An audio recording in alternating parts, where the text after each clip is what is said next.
بسم اللہ الرحمن الرحیم۔ حدیث نمبر 367، صبح کی نماز میں دعائے قنوت پڑھنا۔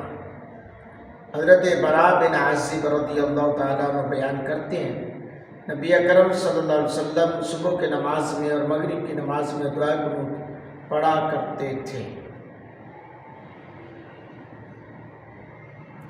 اور نبی اکرم صلی اللہ علیہ وسلم کے اصحاب اور دیگر طبقوں سے تعلق رکھنے والے بعض اہل علم کے نزدیک فجر کی نماز میں دعائے قنوت جو ہے پڑھی جائے گی۔ امام شافعی بھی اسی بات کے قائل ہیں۔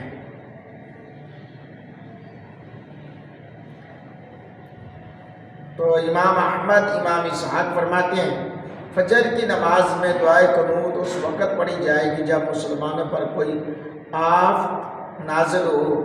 جب کوئی آفت نازل ہو جائے تو امام مالک کو اس بات کا حق حاصل ہے، تو امام کو اس بات کا حق حاصل ہے کہ وہ مسلمانوں کے لشکروں کے لیے دعا کریں۔ جی ہاں، تو فجر اور مغرب میں دعائے قنوت پڑھنے کا مسئلہ۔ لفظ قنوت سے مراد دعا ہے۔ اس کی 3 اقسام ہیں۔ قنوت وتر، یہ نماز وتر میں پڑھی جانے والی دعائے قنوت ہے۔ نمبر 2، قنوت نماز عشاء،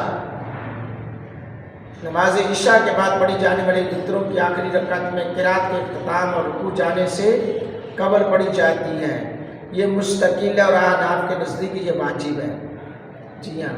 نمبر 2، قنوت نازلہ، یہ قنوت دشمن کی طرف سے مسلمانوں کو خوف یا پریشانی لاحق ہو تو اس وقت پڑھی جاتی ہے۔ امام اعظم ابو حنیفہ رحمۃ اللہ علیہ کے اس بارے میں 2 قول ہیں۔ یہ قنوت تمام جاری نمازوں میں پڑھی جا سکتی ہے۔ حضرات گرامی قدر، نبی پاک صلی اللہ علیہ وسلم کے غلام، ہمیں کوشش کرنی چاہیے کہ ہم دین حنیف کو سمجھیں، دوسروں تک پہنچائیں، اپنا فائدہ سوچیں، اپنی آخرت کا فائدہ سوچیں، تاکہ آپ کو زندگی کے اندر نبی پاک صلی اللہ علیہ وسلم کے دین سے لگاؤ ہو جائے۔ اللہ پاک ہم سب کو نیک اعمال کی توفیق عطا فرمائے، آمین۔